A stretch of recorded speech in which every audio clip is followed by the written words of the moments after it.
squeeze through time. Yeah! You got a different one?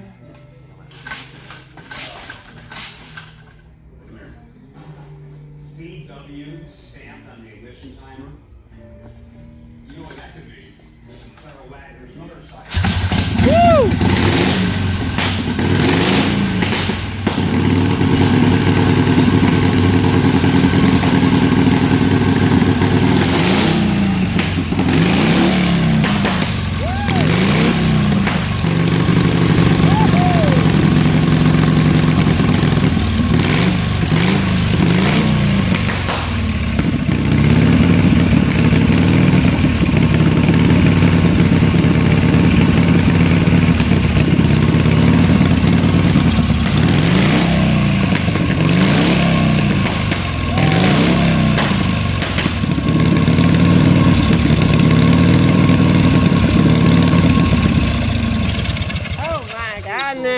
Woo! That was cool. Thank you.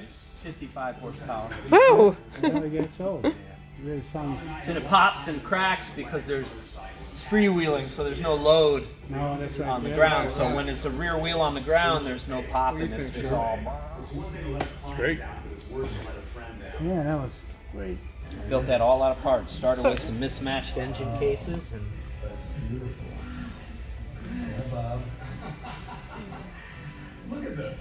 Racing cylinders. From Australia. Yeah. He used my set Okay. to copy. Yeah. So I sent him some originals and he made the Ricardos for mine. But what I had him do was make it with a smaller exhaust valve. Okay. Because a JD exhaust valve is 1" 900. It's huge. Yeah, yeah. You know, where a knucklehead or panhead exhaust valve is 1" 750. So if you got a 12-to-1 knucklehead, 12-to-1 compression, 88 inches, 1" 750 exhaust valve, if that's a big enough valve for that motor, it's a big enough valve for this motor. And you see with exhaust, it's all about fast exhaust is more through the intake. Yeah. So when you have a cam with a lot of overlap, like one of those Line Weber cams, the faster you get the air moving out, the faster it draws air in, because you get them valves open at the same time. Early J's had small exhaust port and all that sort of stuff. They're all too big, Even the small ones. even the small ones. This has even the small ones, yeah, because the small ones have a 1" 750 still. This one I had to make the same size as a WR, so it's a 1 625 exhaust valve, small exhaust valve. See, and then you can use titanium valves that are just order them from NASCAR. Like I get on eBay. I get on eBay if you type in titanium exhaust valve on eBay. NASCARs, they use them one race and they take them out. So the stems are hard chromed, Yeah. never wears. And then the seat you touch off on anyway and true the seat up anyway, so it's brand new. And so now your valves are half the weight. Boy. Big, because with a single cam, you got the cam followers inside, Yeah, right? yeah. So you're limited on the spring tension that you can put on the cam followers. That's what made the two cams so nice. Yeah, The yeah. JDH, it's got roller lifters, Yeah. stronger, you know. So with the titanium, and then the intakes, I cut big intake NASCAR valves down, and they're like 2 1/4 inch to start. Big long stem, and I shorten the stem and make the head smaller. Ross pistons, 36-9 knucklehead manifold, but I extended it and then cut off the 3-bolt flange and run a 4-bolt flange, and I'll run like an aluminum MR racing carburetor from like a WRKR. Yeah. Light flywheels. And makes good power. Ferrule, brass ferrule, and then you have the pipe, okay? Where a normal JD has a flared pipe and they suck. They're terrible. They all suck.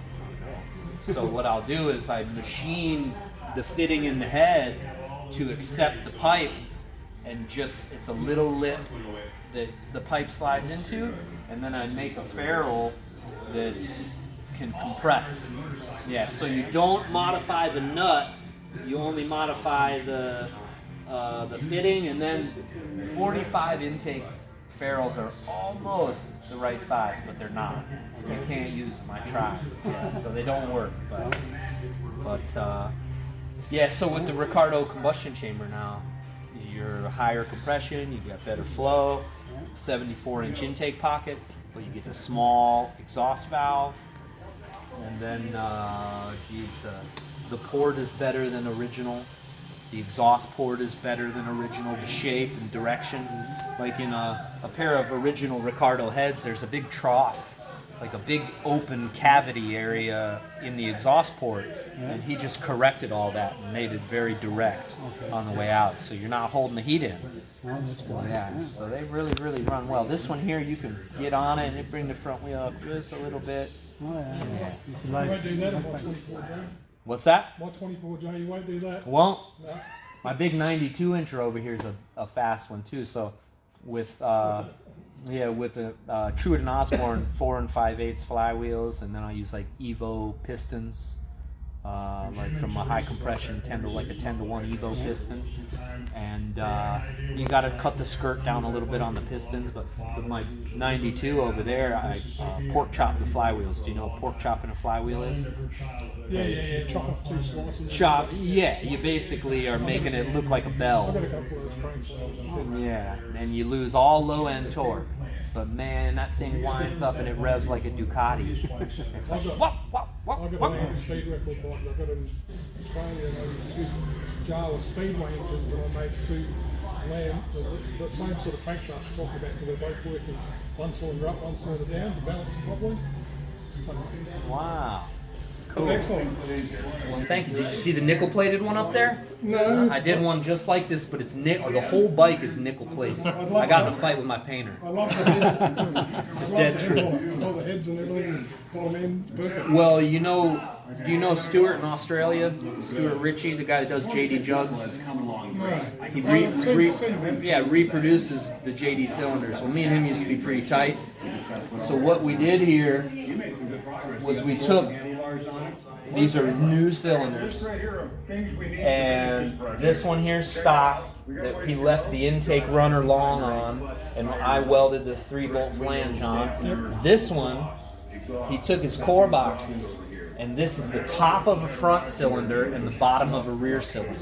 You're right. Cast that way. So, carburetor comes out the back, just like here. Spark plugs up front, just like here. This fin he added, because that's where the push rod would be. And then this fin right here, he relieved, because that's where the new push rod's at. So then I had to weld on the 3-bolt flanges. But the whole lower end it's not stock. It's stroked and lightened and all that So shit. the problem for us to buy a twin cam bottom end in Australia, they're worth a fortune. Right? This And is all original. And nobody wants to go give us one because they want to put it in an original bike because it's worth too much. Yeah. So they're looking for them. Yeah, I know. I paid 20 grand for that motor. Yeah, right. 20 grand for the bottom end. I had 2 cylinders with it, but I scrapped them.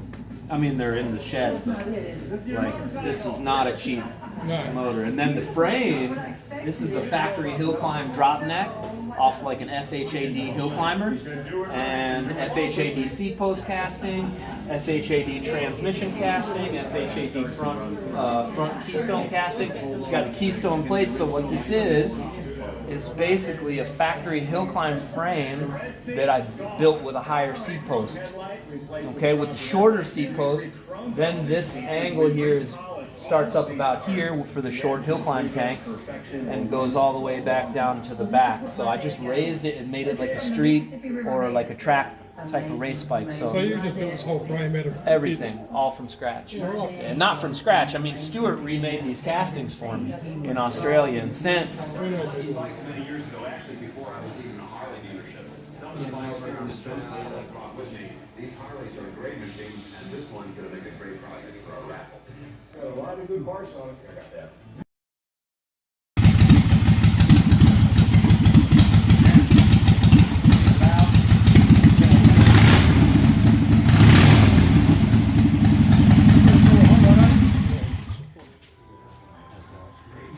JDH.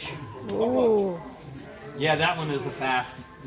incredibly fast. It'll run about 85. What year's that? It's a 1929 engine, Oh, and that wow. engine is the way I kind of describe that engine. It's like an RT version of a car.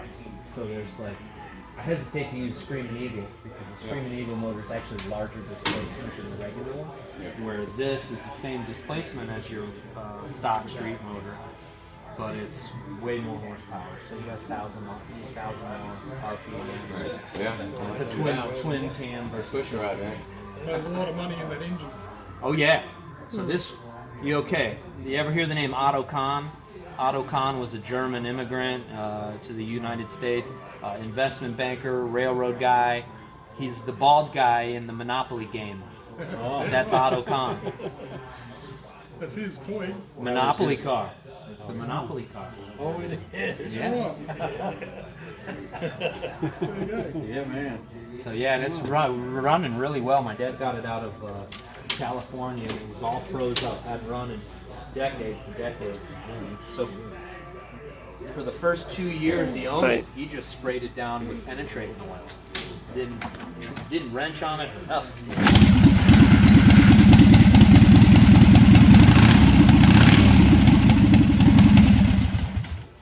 So it's a bunch of Model T stuff, Model T frame rails, Model T steering, suspension. Works really well. It's got it's got 4-wheel brakes. It's got a parking brake that just does the rear brake. It's got a mid-axle differential here, so it's not posi traction. Each wheel is actually able to do what it needs to do, you know? It handles really well. I've had it in second gear, running about 55. It's even at motorcycle speedo driving everywhere. Yeah. So you race that in the dirt or?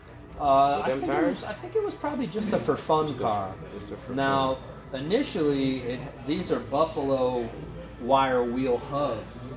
See where they got the spoke holes here? And they soldered the spoke holes shut and then ditched the lace wire wheels and ended up just bolting on the like the Cushman style rim.